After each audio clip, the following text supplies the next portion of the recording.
Greetings, everyone. Hope all of you are having a fantastic day. Let's get right back into more Pathfinder. And I think this is the last real major quest that we have before the Great Garrison. Let's get it done. Oh, there you are. At last. You certainly took your time. I thought perhaps you got lost on the way here. I was already regretting not drawing you a map. Horgus's relief is palpable, even though through his grousing. It's a tragedy to see one's house in such a sorry state. And I always had a few guards in my service, you know. I hope those blockheads died honorably and didn't simply flee at the first sign of danger. Horgus turns toward the corridor with a pensive expression on his face. My manor, you see, contains several items that are of great value to me. I wish to retrieve them before they are discovered by my fellow citizens, who, in the current chaos, seem to have taken to thieving and marauding like ducks to water. So here's what I want you to do. Take a stroll through my house, peek into the rooms, and if you find anyone, kill them on the spot. That'll teach any other opportunists to stay away from Horgus Worm's manor. While I was standing here by the entrance, I could clearly hear the sound of someone rooting around inside. Any possessions of mine you find in there, you can keep. It's all as good as lost to me anyway. When you're sure the house is empty, give me a signal from my study window. Wave a torch around or something like that. You can decide when you get there. I've done many things in my life, but playing the part of an intrepid mercenary rummaging through someone else's tastelessly decorated and poorly planned mansion is a novelty to me. How droll. I deeply regret that you had to participate in this, my dear Count. Come now, I love a good caper, even when the setting offends my aesthetic sensibilities. What are these valuable items that they're worth risking your life by going back to the manor? Never you mind. I'm paying you to clear out the ruffians inside, not to ask questions. Horgus glares at you for a few seconds before dropping his gaze. In any case, you will learn what this is all about just as soon as you clear the way for me to my study. So, restrain your curiosity for now. You're sad about your things. Because of them, you want us to kill people. Don't lecture me about right and wrong. If it gives you some comfort, let me assure you that marauders are not innocent little lambs. Far from it. They would gladly kill you to get their hands on my possessions. Mark my words. You're not coming in with me? The very notion. You think I hired guards to do my bidding just so I can put myself in danger along with them? No. I've taken on my fair share of risk already today. But all the same, you took the risk of coming here, even though you were well aware of the danger. What is it that draws you here so strongly, like a moth to a flame? Camellia, that's enough. Oh, it seems I hit a sore spot. The girl quickly covers the smile that flickers across her face. All right, I understand. Well, get on with it. Or are you waiting for a special order? I shall await your signal. Horgus pauses. And good luck in there, I suppose. All right.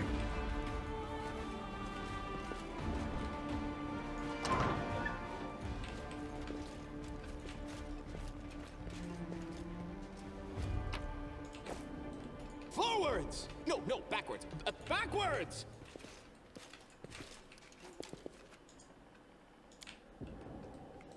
I am helpful, am I not? Yes, what's this? Trail me. A set of collars of various sizes. A box filled with a variety of whips and floggers. Chains, handcuffs, shackles. A collection to rival a prison's.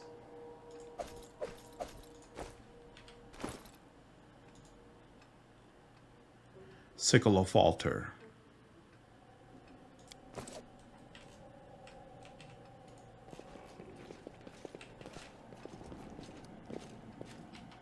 I see blood. Blood!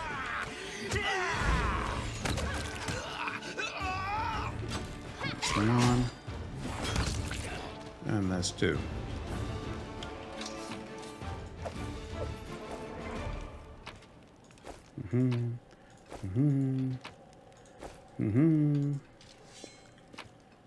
Get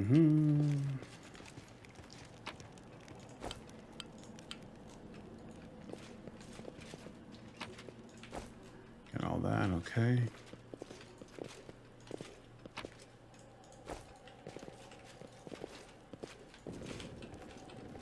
What's in wait for me there, I wonder?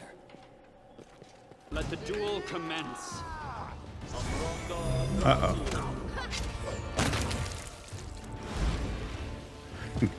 Come on, Asmodeus.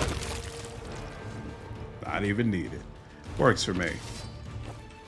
Bunch of books. Like that. Don't know what that is for sure.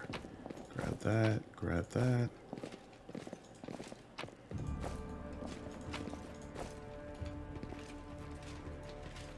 Perception's not picking up anything else. Okay.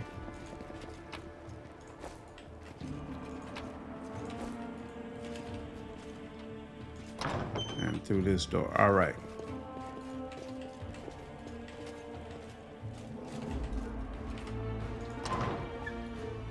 Now, what is that? I am helpful, am I not? Porn there. Sophisticated instruments of torture. The purpose of some of them can only be guessed at.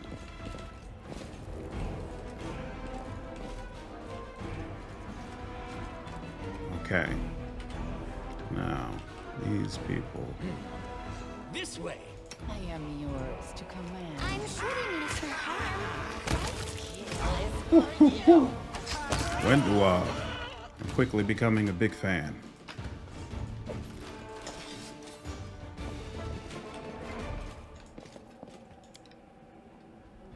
I hope you appreciate it. I'll be honest, to my shame, before I started playing on, before I tested out turn-based mode, I never realized how advantageous it was to have archers shoot first. The door to the garden is blocked. Opening it is currently impossible. I'm actually used to using mages to kick off fights, and for whatever reason that just didn't make sense to me in this game, so I wasn't doing it.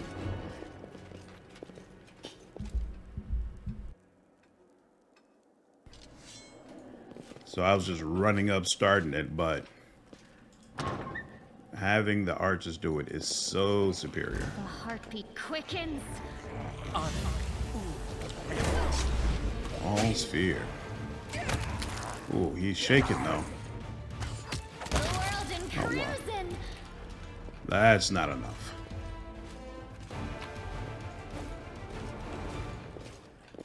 The box was magic essence, which is ingredient. Forwards?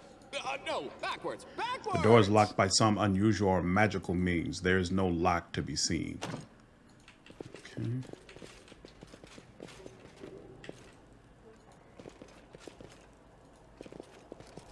Only you deserve my obedience. Do not fear. Do not. Oh, damn. Maybe it's him I should have killed first. It didn't end up mattering anyway. Ooh.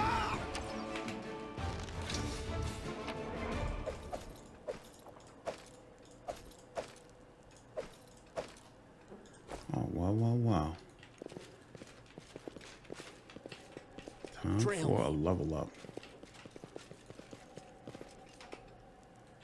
We'll deal with these guys first. Let me draw the first blood. Work, you silly spell. I'll just sit here. Don't worry about me. Yeesh.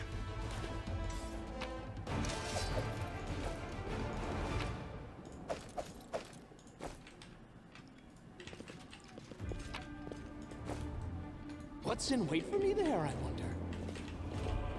Right there. Something? See?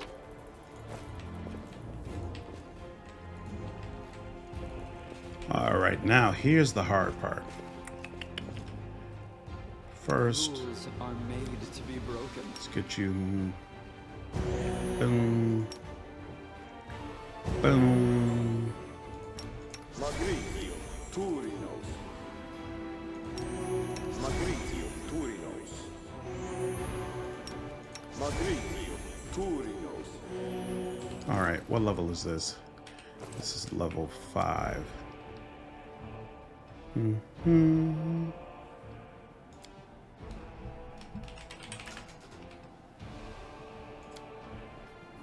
Oh, God dog it.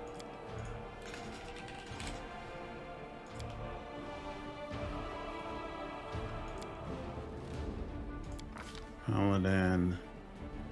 I want you to fight defensively, so actually we are going to level up mobility.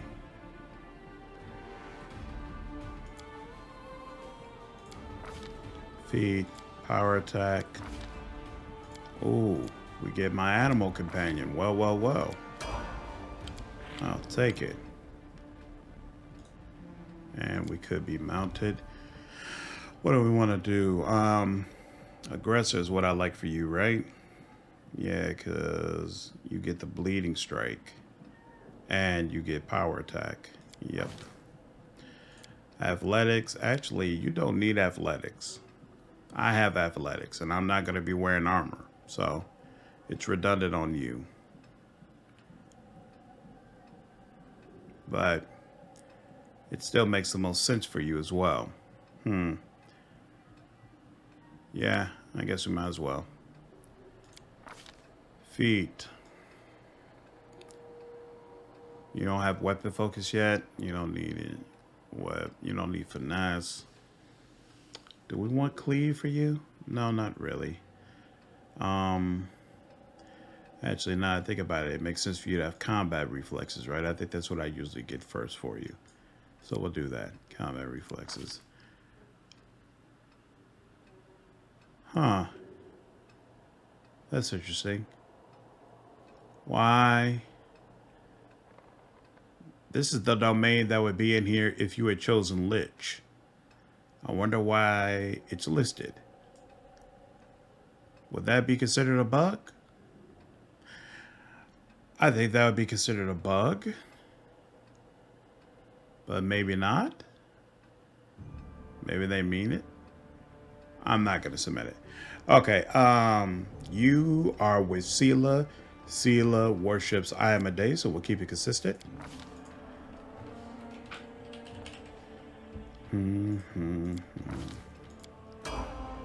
Aggressor. It'll be nice to know what those things are at some point.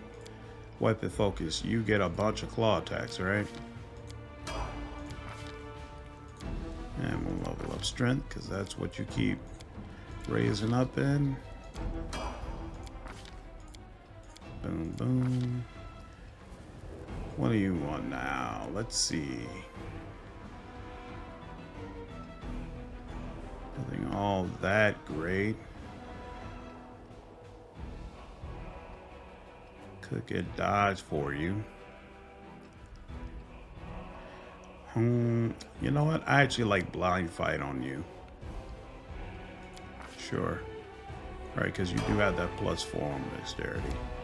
All right. Yeah, we got to redo you because you need to have mobility. Well, actually, she only needs to have mobility because our party is not going to be right until after we take Dresden. But since that's the case, yeah. What's the feat? Point blank, user in range weapon while you are threatened provokes. You are not provoke attacks of opportunity, right? And well, we could take deadly aim. We're gonna stick with deadly aim for now. Bows. What you got going on? Ooh, Ember could be the one who specializes in religion. I'm good with that. Okay. And then, ooh, we also need you to have use. Okay, so Arcana, religion, use magic device. That's you. Cool. Now this is Ember. She could take spell focus. Evocation. Spell level 1.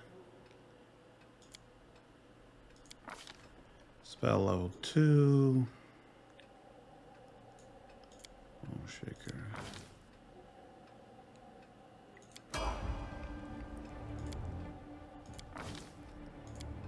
So you get Persuasion, World. Okay, you have Knowledge Arcana. Excellent.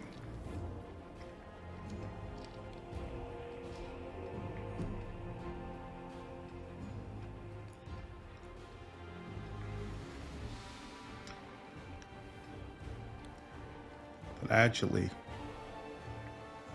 we could flip it and have you go into nature instead. Then Windwall can take off nature and instead go into mobility. I think that's what we'll do. You will stick with light crossbows. You don't have remove fear? That's something you should have.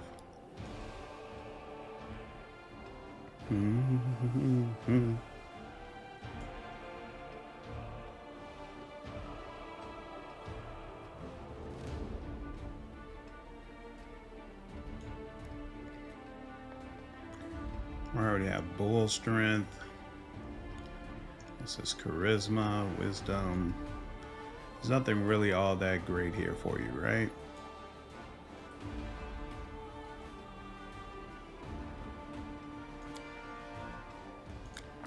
Whatever.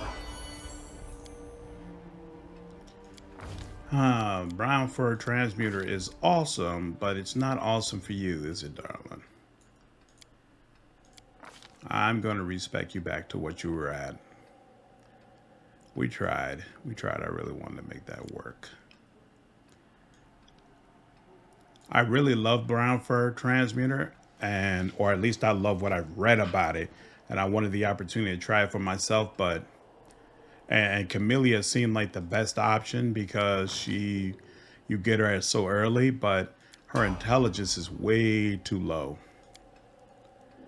Way too low. All right.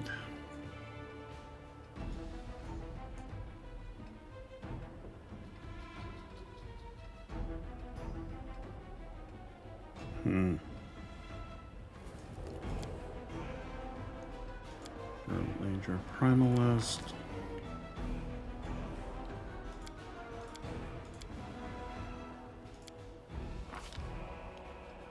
I'll take it. Why not? And come on, you know where I'm going. Demon. And level 1 claws. And go claws while blood raging. Okay. All right. Now. Soot is restless. I wonder why. Axel, yes. Esme, Axel, yes. No reason to pause. Ending just yet. Inimosi pradisi.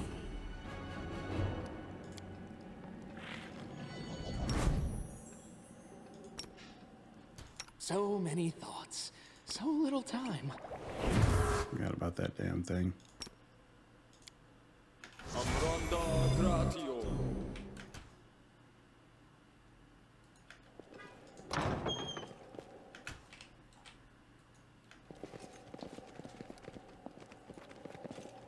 Let's have some fun. All right. And here we are.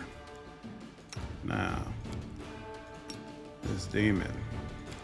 Sometimes this goes well, sometimes not so much. Oh, she's already got...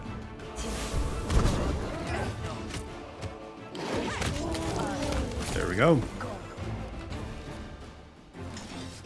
Who obliterated him? Deus dealt 10. Window did 13, and Simba finished them off.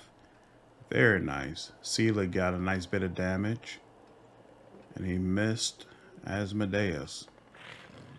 Excellent all the way around.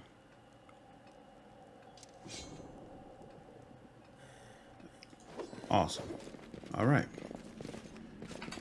That went relatively well. There have definitely been times that fight did not go well for me at all.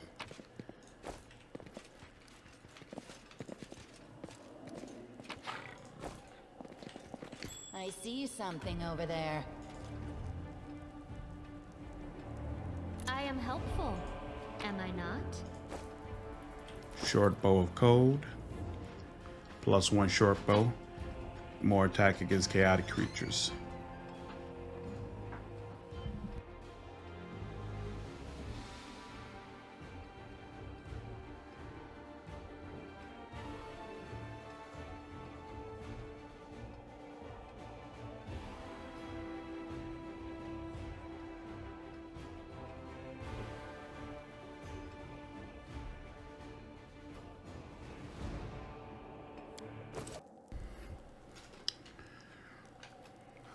Okay, so let's see what Horgus wants. The mansion is clear. You're alive. Fine work.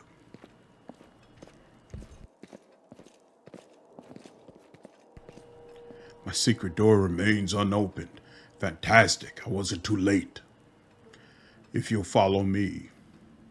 Family secrets about to be revealed. It's so thrilling. This way.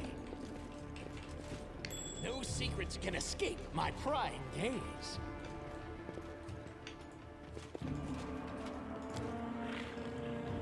I am helpful, am I not? And that's a +1 breastplate.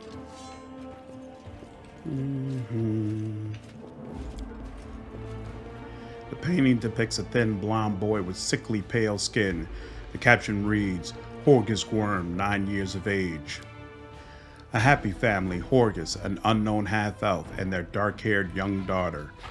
The painting is captioned, Horgus Worm, Iris, and Camellia. The paintings are right where I left them. Very good. Horgus Worm thanks you for your help. There's something off about the paintings in front of you. The blonde-haired boy in the Worm family colors doesn't look like Horgus in the least. The family portrait depicts Horgus alongside an unknown half-elf woman and a little girl who bears a striking resemblance to Camellia.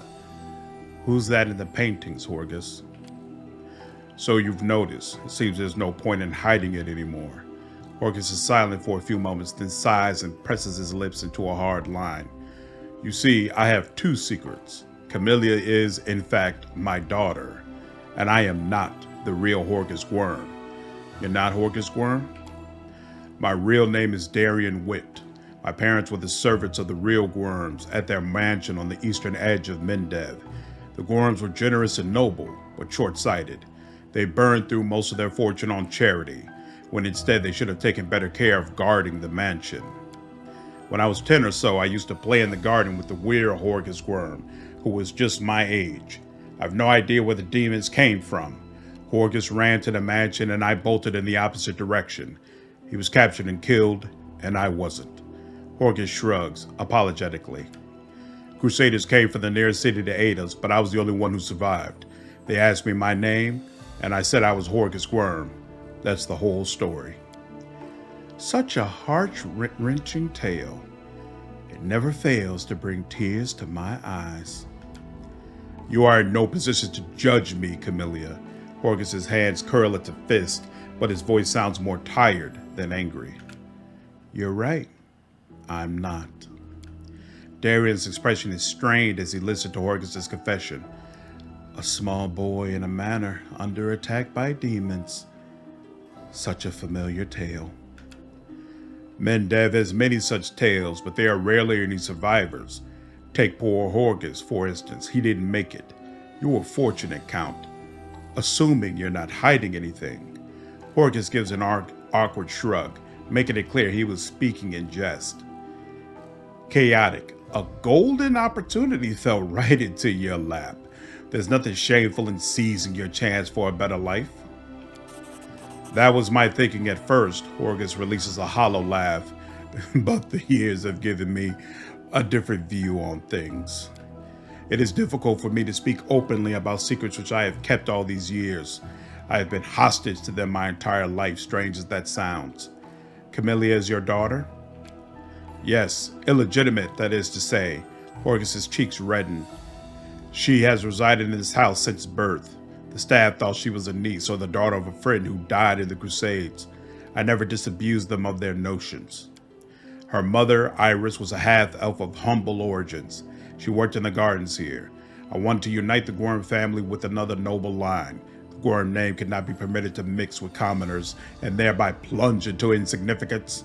Iris did not protest, and we successfully hid our connection. And when Camellia was born, I did not claim her as my own. As far as Mendev knows, Camellia is the daughter of a Gorm family servant who died over 10 years ago. And before you start telling me what a terrible father I am, I want to tell you something. My daughter wanted for nothing. All her whims were fulfilled as quickly as they arose. I hired the best teachers and bought her the best books. She always ate well and had warm clothes. Isn't that what a parent does? You've discovered my most terrible secret. My father cares so much about the Gorm name that he raised me in our mansion, hiding me away from the whole world. I'll be grateful to my father for everything he's done for me, even if Mendev society disapproves of some of his decisions.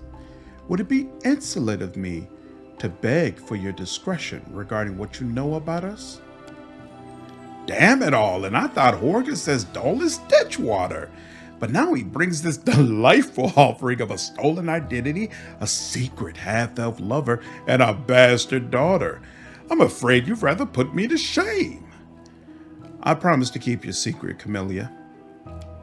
The hint of a smile plays on Camellia's mouth. Please accept my humblest thanks. Horgus casts a wary look at the girl, but remains silent. What is it like to live your whole life under someone else's name? When I was a boy, I used to hate Horgus. The condescension most of all, the pity on his face, his smile when he called me to join him in his games.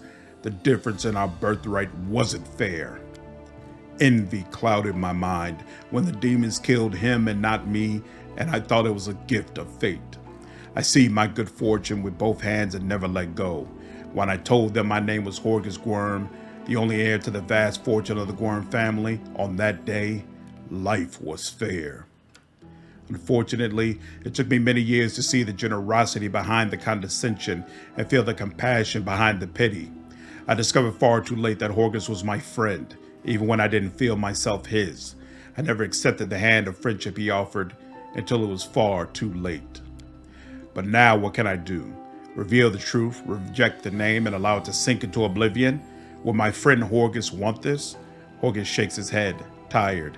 I bear the name of Horgus Gorm with the pride and dignity it deserves. As a banner on a battlefield, I will multiply its merits. The Gorm family will not be forgotten. I still serve Horgus Gorm. Horgus attempts a smile, but the result is pathetic. What are you planning to do now? Well, first and foremost, I shall reward you handsomely for your help, and then I shall burn these portraits. I have kept them all this time out of misplaced sentiment, but they serve no purpose now. My ravished home will likely be picked to the bone, and this secret room will inevitably be discovered. I don't want these paintings to be seen by anyone else. I see. Well, you certainly earned your payment. Here. It was a pleasure doing business with you. Horgus is silent for a while. Camellia, I can tell from your face that you enjoy fighting the demons in this worthy party. I only ask one thing. Are you certain? Camellia doesn't bother answering, but looks at Horgus with a half smile lingering on her lips.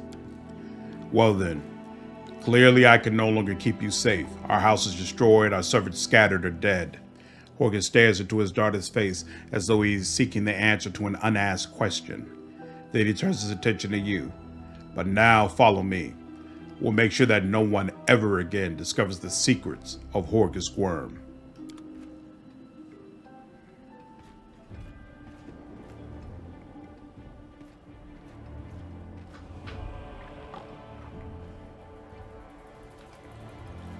All right.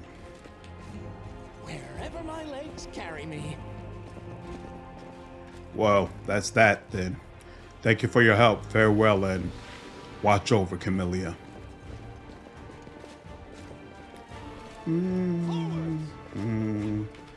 don't understand what's up with this door. The door is locked by some unusual or magical means. There's no lock to be seen.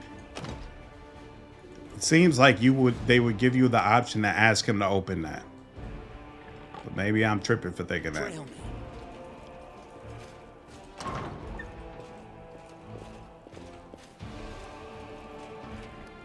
Oh, the waiting's never All fun. right, and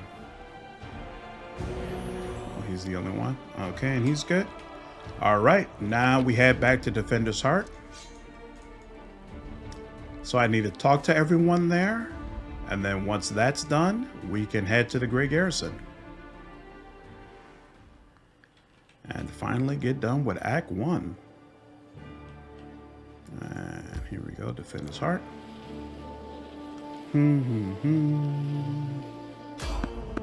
Aid. Nice job, Camellia. Only so much you can ask for. It's okay.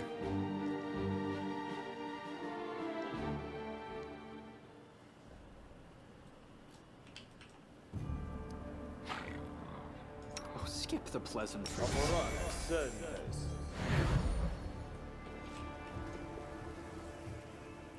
You need me. Good. Let's shred them. One. Gwen dog. Hey, I'll take it. On your whim.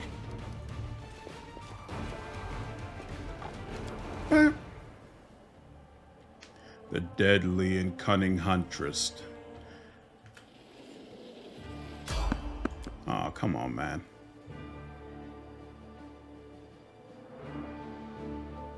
I won't let you hurt my friends. Who's this? All acceptable? Amranda Gratio. Aboran Centes.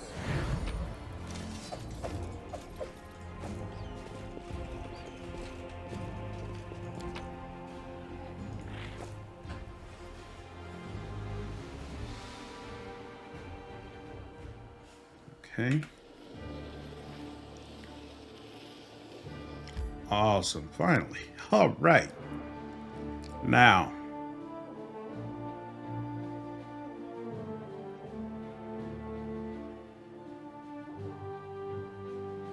Let me in. Let me in. Okay, now. They're all celebrating the What's fight. wait for me there, I wonder. Clam I already spoke to. Pretty sure I spoke to the tieflings as well.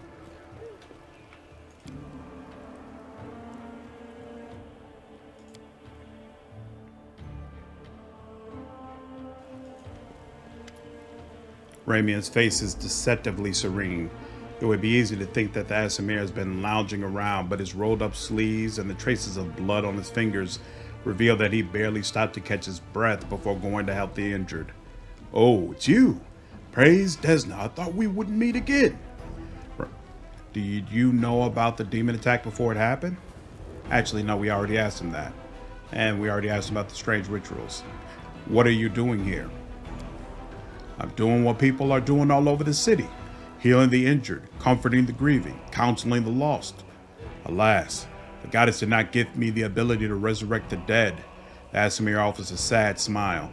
This tavern may be the city's last stronghold of resistance against the demons. Our last hope. We cannot let it slip away. How can you help us when we attack the Great Garrison? Oh, Ramien gives you a cryptic smile. You know, Desna is unpredictable, goddess. Who knows how she will come to the aid of her faithful children?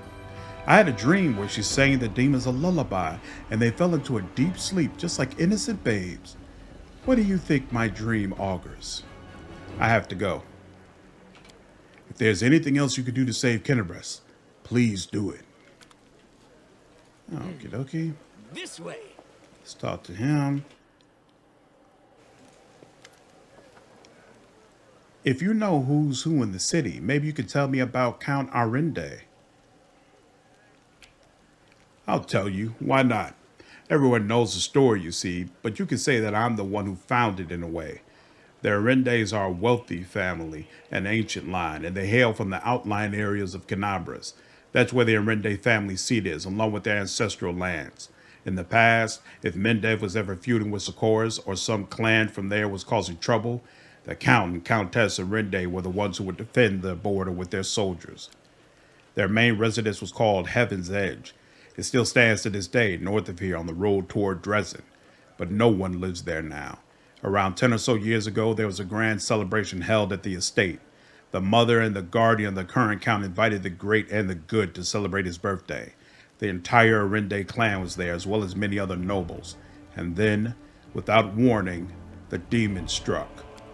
Clearly, they couldn't ignore such a perfect opportunity to cut down so many of Mendev's great dynasties in one fell swoop. There was even a chance that the queen herself would make an appearance, for she was related to the count as well. Well, when no news came from the estate, a troop of inquisitors was sent to investigate. They forced open the gates and discovered a manor full of corpses. They all perished, Jorn says sorrowfully. The servants, the guards, the guests, including some of Iomede's chosen clerics and paladins. The demons had unleashed a magical plague, terrifying and strange, the likes of which hasn't been seen before or since. And among all this was young Darren Arende, the only survivor. The Count had a talent for divine magic since his youth, healing magic in particular, and that must be why he didn't die along with the rest. He couldn't explain how he survived the disease. I saw him that day when they brought him to the city, pale and barely conscious of his surroundings. So that's the story. Since then, Heaven's Edge has stood abandoned, sealed off to the outside world. People are still afraid to go near the place. Alright, and let's check and see. Show me your wares. Hey! Look who works now. Let's see, rugged helmet. You get damage resistance on melee, but take a penalty on perception checks. Good on that. No, thank you. Actually, now that I think about it, wait. My personal guy might benefit from that. I don't think I'm building a perception on him. I'll have to check. What else you got going on here? Merry-go-round. You know, I've always wanted to build up heavy filial on a character. I could do that with Seelah, now that I think about it. No. Oh, we should get some ammunition for one duat. No.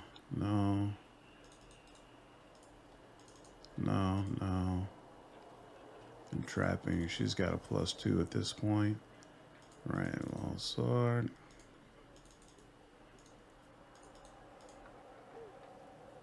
Right, don't need a short bow.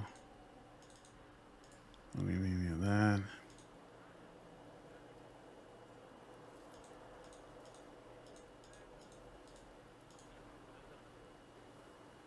Still haven't unlocked that. I don't know what I'm supposed to do to unlock that, to be honest with you. Bulk selling. Yeah, you know what? We're going to go ahead and buy that helmet. I think it does actually work for this build. 6,000, that's fine. Deal. All right. No perception. All right then. We can keep it that way then. All right, and one duak. Okay, so my party. I know it's gonna be me, Darian. I like Ember and Windowalk together, so I'm gonna keep both of them. I need somebody to pick locks. I'm gonna bring Woljif. I think I'm gonna drop off Camellia. So that gives me one more slot. Well, I could have them both. I could have Camellia and Woljif in the party. Huh.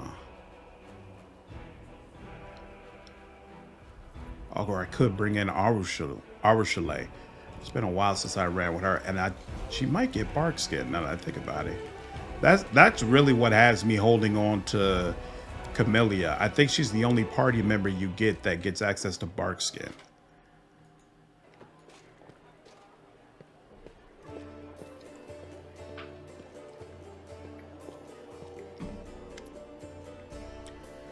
The defender's heart greets you with unexpected liveliness. Beyond the walls of the tavern, the once bustling and festive city lies in ruins. But somehow none of that can be felt within these walls. The people in the room are talking, laughing, raising toast, even singing softly. It doesn't look like the typical tavern revelry, but nor is it the grim vigilance of recent days.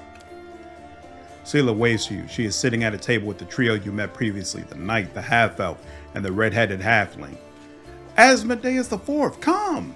Let me properly introduce you to Elon, Jana, and the Curl, the fearless warriors of the League of the Inspiring Cart. Seelah pushes a mug of beer toward you and speaks softly. It was me who convinced Erebeth to use what Jana, Curl, and Elon found for our little party.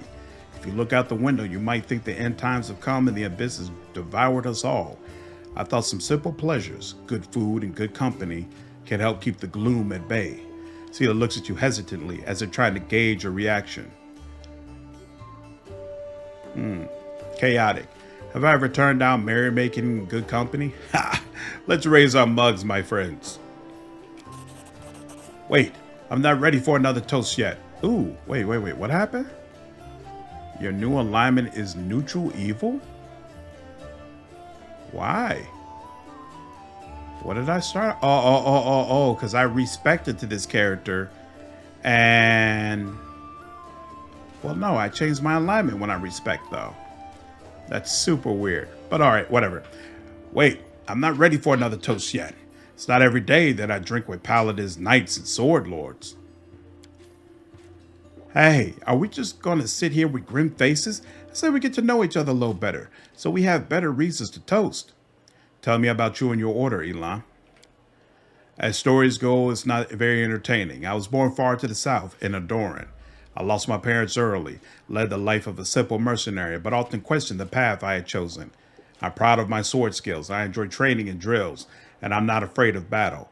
But risking my life for coin? It takes a special mindset to choose that lot with no regrets. You have to want to risk your blood. I saw too many of my friends die, and I wondered if it was worth it. So in the end, I decided to choose another path. Now, if I'm going to lay down my life, at least I know it'll be for a good cause. That's how I ended up in Mendav and became the squire for the Houndhearts. It's a small order. By tradition, it never has more than 12 members, and a new member is only knighted after one of the elder dies. We patrol the lands along the Wardstone line and provide aid to travelers and settlers. Unfortunately, death is common among the Houndhearts. I became a full knight 2 years ago after laying my mentor to rest, but I'm content with my choice. My place is among the Crusaders. Have you been serving in the Eagle Watch for long, Jana? I signed up 4 days ago before the demon attack. Am I lucky or what? Jana lets out an overly boisterous laugh.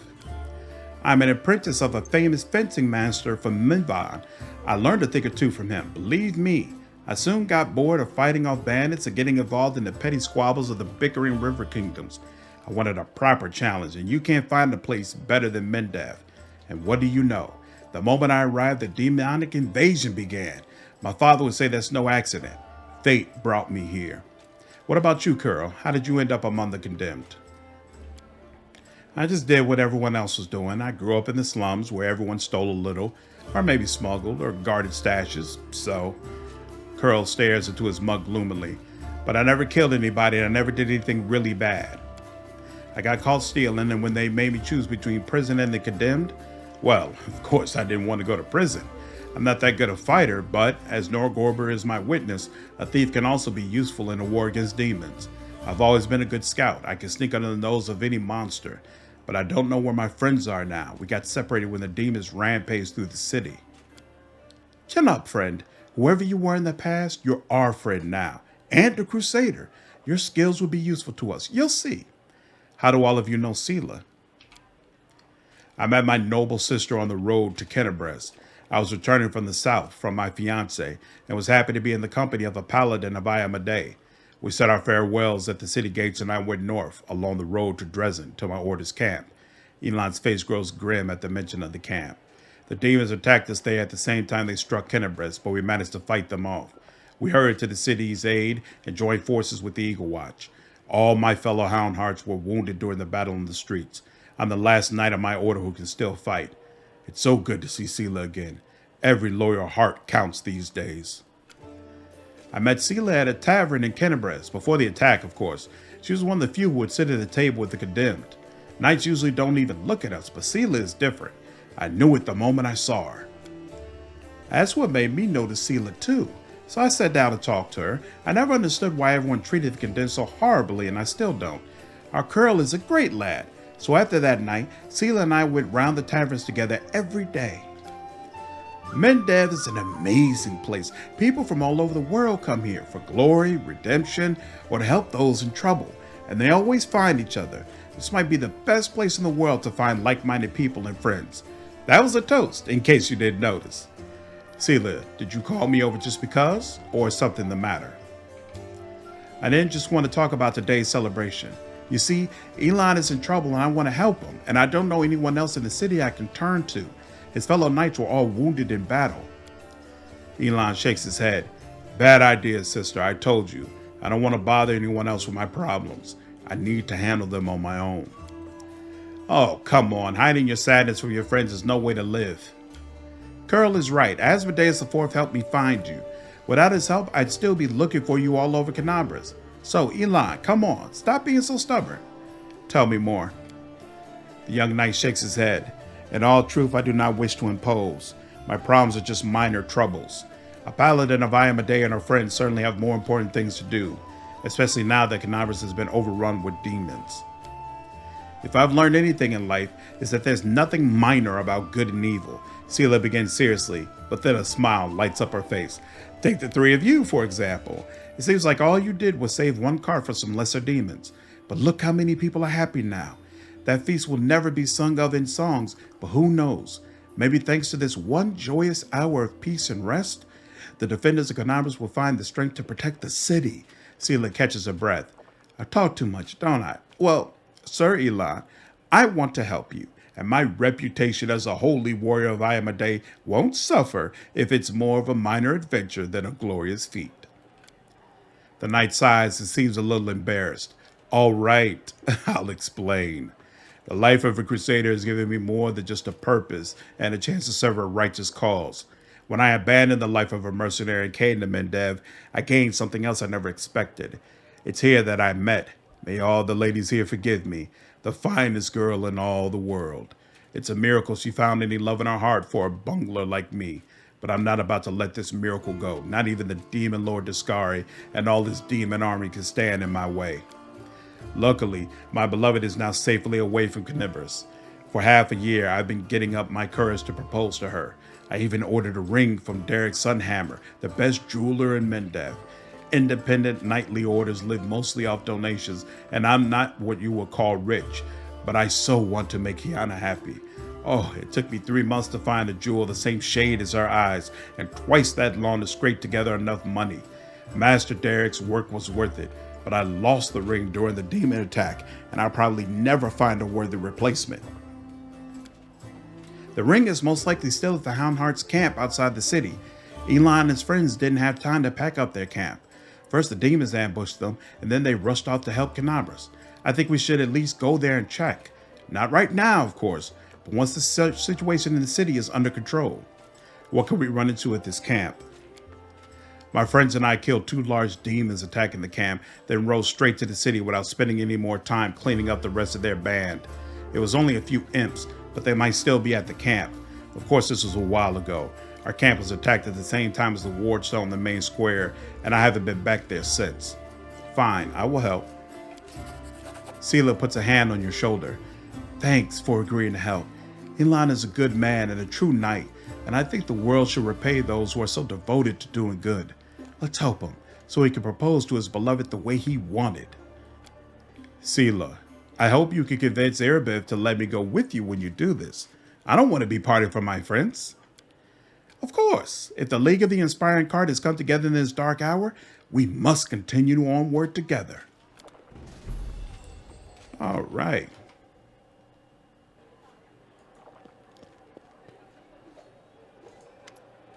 The neat smile on Camelia's lips disappeared so quickly, you almost wonder if you imagined it. Tell me about yourself. You want to know more about me than you already do? Why? Camellia arches a dainty brow. I talk to the spirits of this tormented land, and they guide me in battle. I'll help you fight the demons, and I swear that you can rely on me in this matter. Isn't that sufficient? Where did you learn to wield a rapier so well? I had good teachers, although they don't get all the credit. I am a most diligent student. Camellia licks her parched lips. Your amulet is quite unusual. Where did you get it? Ah, my little trinket. It's so nice of you to notice, but I assure you, this amulet is nothing but a bauble. Can a lady not be drawn to beautiful, useless things? Your speech tells me you are of noble birth. Camellia laughs her practiced musical laugh as she watches you from under lowered lashes.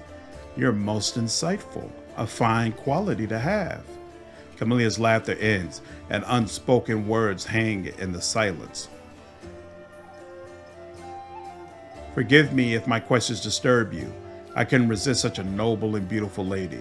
I will stop bothering you immediately if talking to me upsets you. Not at all. Our conversation is an exquisite delight. Camellia affords you a brief, friendly smile in appreciation of your manners. So, you're Horgus's daughter. You've discovered my most terrible secret. Father cares so much about the Gorum name that he raised me in our mansion, hiding me away from the whole world. I'll always be grateful to my father for everything he's done for me, even if Mendav society disapproves of some of his decisions. Would it be insolent of me to beg for your discretion regarding what you know about us? Camellia's words are polite, while her tone grows cold and sharp. Let us keep this as our little secret. I assure you, my father and I appreciate loyalty and decency. For both myself and my father, I thank you for your understanding. I have to go. We'll talk later. I won't keep you. The dawning smile on Camellia's face freezes and quickly dies away.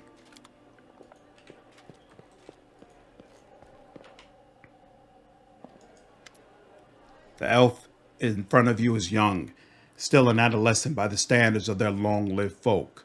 A childish, carefree smile plays on her face, and her wandering eyes linger on you for just a moment before darting off again into the distance.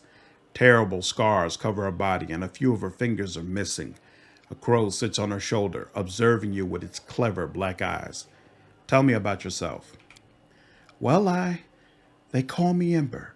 I used to live in the River City, and now I walk with you. That's my story. Why do they call you Ember? I've had many names. When I was little, Mom and Dad called me Dove, or Cricket, or Kitten. Dad called me his ray of sunshine, and when my mom was cross, she called me by a long name, a grown-up one. I can't remember it, no matter how hard I try.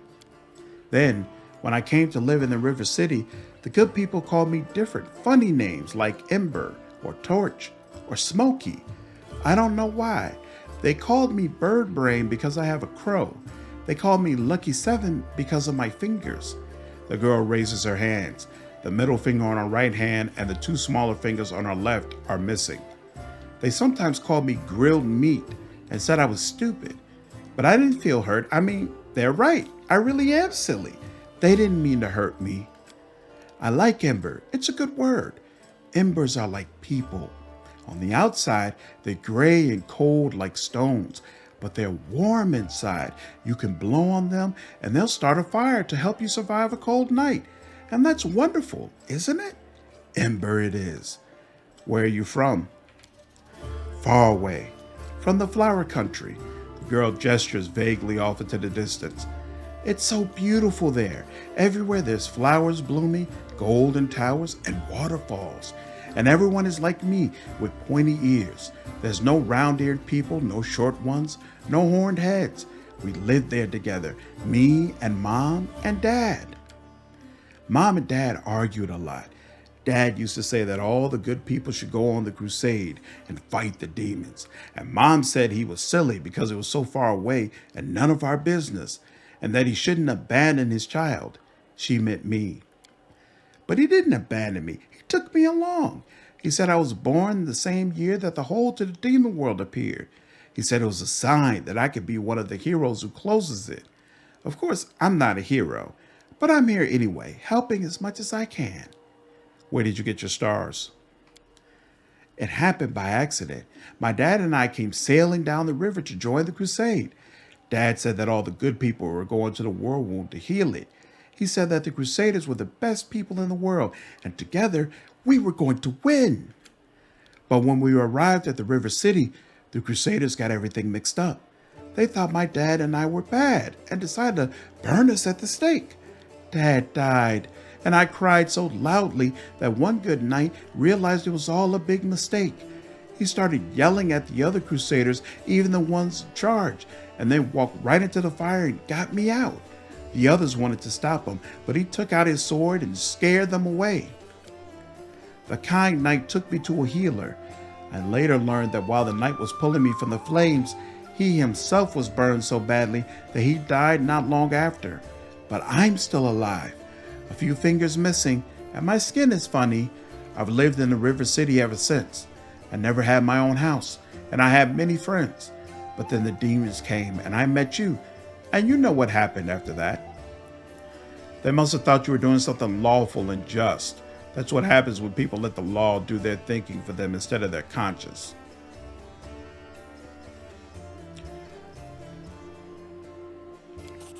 No. You see, for some reason, they were afraid of us. We were their friends, and there were lots of them, just two of us. And they had weapons, but they still looked at my dad and me like we were going to bite their heads off. Even when we were already on fire. Even when that good knight was carrying me away in his arms, they looked at us with terror. I don't think fear ever has any reason to it. It just lives inside people and makes them do evil. Do you worship any deities? The girl shakes her head with an unfailing smile. Dad taught me to pray to Ayamade. He said she was a kind goddess, and she called people to crusade against evil. The knights who burned my dad and me worshipped her too. They even lit the fire with a prayer to her, and she did nothing to help us. But then, one kind knight, alone, without any gods, changed his mind and saved me. I think the gods are the same as us. They don't understand anything, and they're scared of everything, so they hurt themselves and the rest of us. People worship the gods only because they're afraid of being responsible for themselves, and the gods listen to the praise, and they become smug and arrogant, and begin to believe that they're better than us. But they're no better. They're silly sinners, just like the rest of us. Sometimes I pray to the gods, different ones, the good ones, the bad ones. I ask them to stop fighting and hurting each other. I don't know if they ever hear me, but if they do, the knight who wanted to burn me, he was able to change his mind and do a good deed. If he can change, maybe Baphomet can too. How did you survive on the streets? The elf shrugs. There are many good people in the River City. When I sang for them in the street, they'd often give me coins or bread or sometimes even clothes. I shared everything with the other homeless, and they showed me where it's safe to sleep, where I could get out of the rain and cold, where I could find discarded things. When the demons destroyed the River City, I looked for my friends, but I found no one. They probably all died. The homeless have no supplies or weapons or basements to hide in, and the knights won't protect them either. Knights are like gods, so self-important. They're saving the world after all. What do they care about the homeless? Still smiling, the girl shrugs. Where do your magical powers come from? These tricks? I had them from my grandma. She used to be my father's grandma, before that his father's. I've never seen her myself, but she's very clever and kind. When I lived on the street, sometimes she left food for me or a blanket in the winter. Sometimes I feel a stroke in my hair as I fall asleep, but if I open my eyes, there's no one near. She also sent me soup. The girl scratches the crow's beak, and the bird grumbles happily in response. She tells Soot how to do different tricks, and Soot teaches me. It appears that the girl doesn't know who exactly gives her these powers, but you can guess from her words that her patron is Andoletta, a powerful archon, one of the Imperial Lords, also known as Grandmother Crow. Holy smokes, I've never succeeded in this check before. This is the first time I've seen this. Andoletta. Oh, I'm definitely going to have to look that up. I've been wondering this whole time who her patron is. A powerful archon and an Imperial Lord. Grandmother Crow. Okay, yeah, definitely looking that up. All right, thank you for your answers. Oh, not at all. I didn't really tell you anything. You're always so cheerful. How do you manage to remain so hopeful when we're surrounded by such horror? Hope? The girl tilts her head and continues with a smile. No. Hope is a lie. What should we hope for? This world is in the hands of demons. The gods can't help, or they don't want to, or they forgot about us altogether. The people know they're about to be eaten by demons, but still they quarrel with each other and fight and steal. There's no hope. There's no hope. Only us. We'll have to win without hope. It will be hard. The entire abyss is against us. We can only win by some miracle, which means we'll have to make one happen. What other choice do we have? We'll work a miracle and win, because we have to. The elf smiles broadly and nods to herself. I have to go. So go. The elf watches you with a radiant smile as you leave. All right. So, finish that. We just got to talk to a few more people here, and then we'll be ready to start the Great Garrison. But I think that's enough for one day.